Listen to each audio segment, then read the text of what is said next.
চাই তো দিলাম না সুযোগ তো দিতে এখন স্যার একটু সরে যান না সামনে সরো ধরো ভাই হয়েছে সিঁড়ি সিঁড়ি সিঁড়ি সরেন সিঁড়ি সিঁড়ি সিঁড়ি সরেন না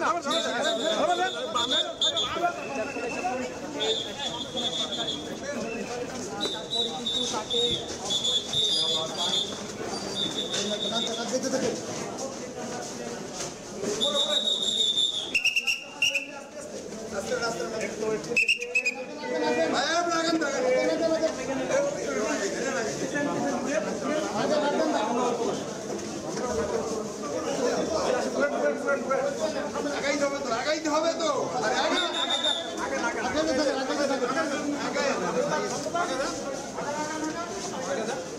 সাইডে গেলাম সাইডে লাগবে না হয়েছে লাগে না তো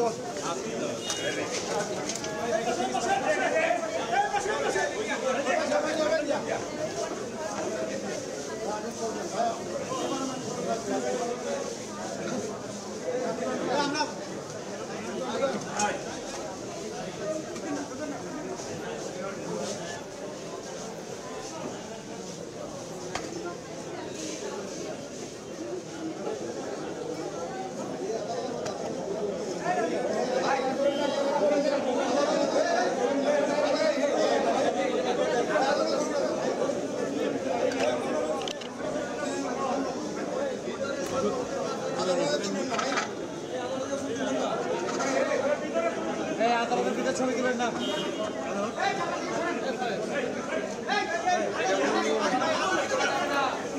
ভিতরে ছবি বাইরে রাখবো আদালতের ভিতরে ছবি নাই কেউ জানেন আচ্ছা তাহলে আমি তো এখন কাছাকাছি আছি ভাই বুঝে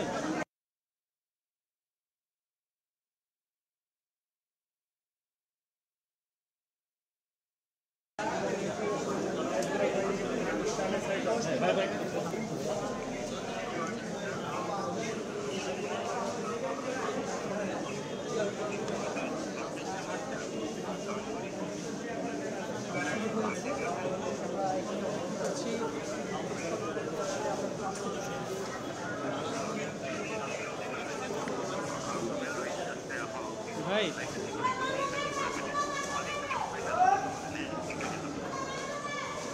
হ্যালো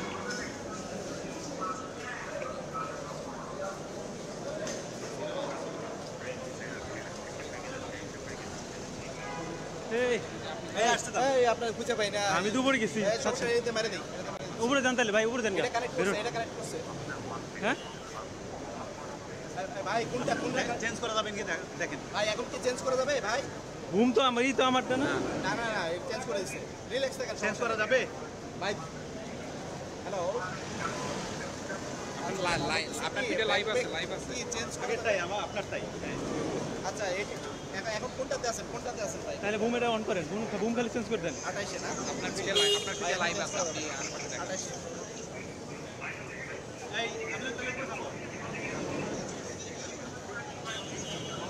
আমি তো উপরে গেলাম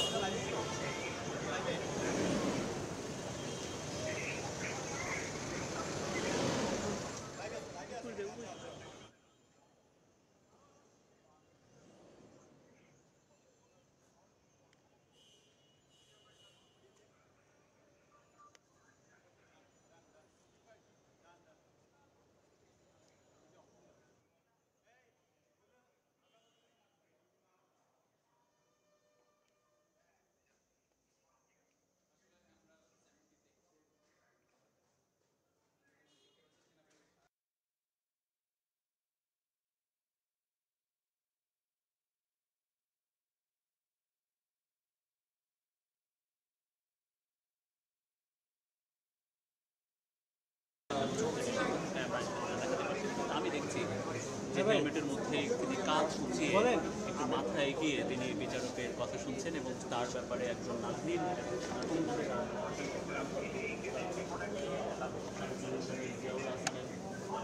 ভাই দাঁড়িয়েছেন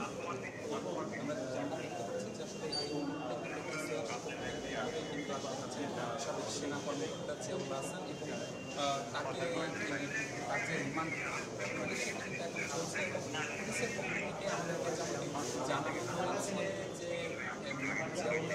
হাসানের জন্য 10 দিনের রিমান্ড তারা আবেদন করবেন এবং সেই অনুযায়ী এখন আদালত আসলে কদিনের রিমান্ড নেই সেটি এখন আসলে দেখার বিষয়।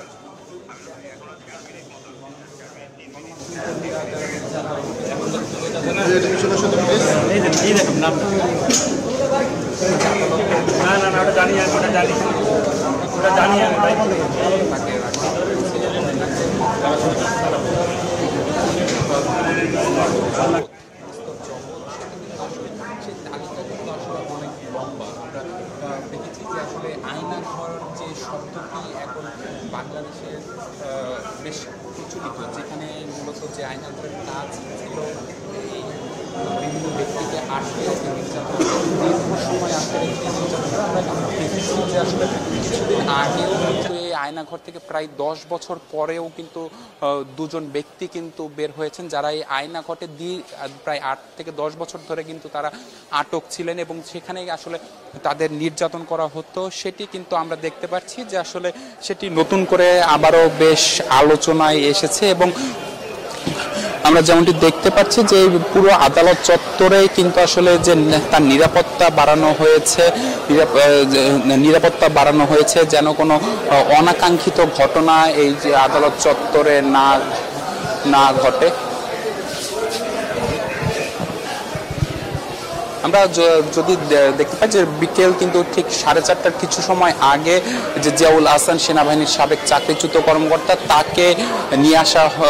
ডিবি কার্যালয়ে ছিলেন, তাকে গতকাল রাতে গ্রেফতার করা হয় এবং গ্রেফতারের পর কিন্তু তাকে গ্রেফতার করা হয়েছে নিউ মার্কেট থানার একটি হত্যা মামলায়। এই পাপোস বিক্রেতা শাহজাহানের হত্যা মামলায় তার মা এই মামলাটি দায়ের করেছিলেন অজ্ঞাতনামাদের আসামি করে। এরপরই কিন্তু আমরা দেখেছি যে আসলে তাকে গতকাল রাতে খিলক্ষেত এলাকা থেকে গ্রেফতার করে ঢাকা মহানগর পুলিশ এবং তারপর তাকে নিয়ে আসা হয় এই যে মিন্টো রোডের ডিবি কার্যালয় এবং সেখান থেকে আমরা দেখেছি যে আজকে বিকেল ঠিক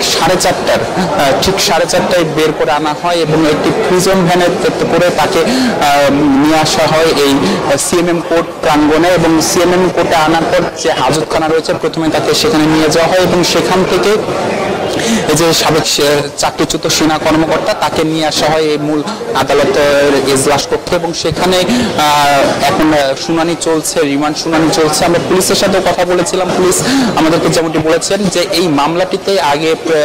সাবেক প্রধানমন্ত্রী শেখ হাসিনার শিল্প বিনিয়োগ বিষয়ক উপদেষ্টা সালমান এফ রহমান এবং সাবেক আইনমন্ত্রী আনিসুল হক তারাও কিন্তু এই একই মামলার আসামি এবং সেই মামলাটিতেই কিন্তু আসলে সেনাবাহিনীর চাকরিচ্যুত কর্মকর্তা তাকে কিন্তু আসলে আসামি করা হয়েছে, জিয়াউল হাসানকে আসামি করা হয়েছে এবং সেই জিয়াউল হাসানের জন্যই কিন্তু 10 দিনের রিমান্ড আবেদন করেছে রাষ্ট্রপক্ষ এবং পুলিশ। এবং আমরা দেখেছি যে এই মামলায় যে আরো 2 জন গ্রেফতার আছে অর্থাৎ সালমান এফ রহমান এবং আনিসুল হক তাদেরও কিন্তু আসলে 10 দিন করে রিমান্ড মঞ্জুর করেছে বিজ্ঞ আদালত এবং আমরা দেখেছি যে আসলে তাদের রিমান্ড কার্যক্রম কিন্তু শুরু হয়েছে এবং রিমান্ড কার্যক্রমে আমরা যেমনটি দেখতে পেয়েছি যে আসলে তারা বিভিন্ন ধরনের চাঞ্চল্যকর তথ্য দিচ্ছে বলে আমরা বিভিন্ন সূত্র থেকে পুলিশের বিভিন্ন সূত্র থেকে তথ্য পাচ্ছি এবং আমরা দেখতে পাচ্ছি যে আসলে এই মুহূর্তে কিন্তু গণমাধ্যম কর্মীরা যারা রয়েছেন তারা কিন্তু এই এজলাস কক্ষের বাইরে কিন্তু তারা ভিড় করছেন এবং ভেতরে কি হচ্ছে, কি কতদিনের রিমান্ড মঞ্জুর করবেন আদালত সেই তদন্ত কিন্তু আমরা দেখছি যে আসলে সেই বিষয়টি নিয়ে কিন্তু এখন বেশ আলোচনা হচ্ছে এবং আমরা দেখতে পাচ্ছি যে মোট এখন পর্যন্ত যে 10 দিনের রিমান্ড আবেদন করা হয়েছে এই আদালতে পুলিশের পক্ষ থেকে। আর কিছুক্ষণ পর হয়তো বা কয়েক আগে কিন্তু জিয়াউল হাসানকে নিয়ে পুলিশের একটি দল কিন্তু এই এজলাস কক্ষে ঢোকে এবং কিছুক্ষণ পর বের হওয়ার পর কিন্তু আমরা দেখতে পারবো যে জানতে পারবো যে বিজ্ঞ আদালত বিজ্ঞ বিচারক আসলে কি রায় দিলেন সেই বিষয়টি।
যেখানে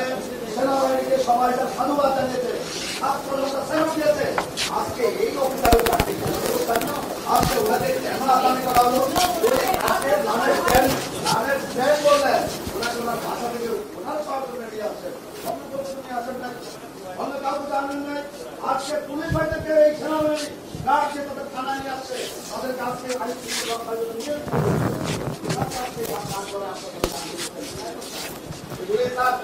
আপনি সময় কথা বলবে, আপনি দেখবেন থাকবেন, জানবেন এবং দেখবেন শত শত হত্যা মামলা এই আসামি নামে হবে এবং আপনার কাছে আসবে। আমরা এই 10 দিনের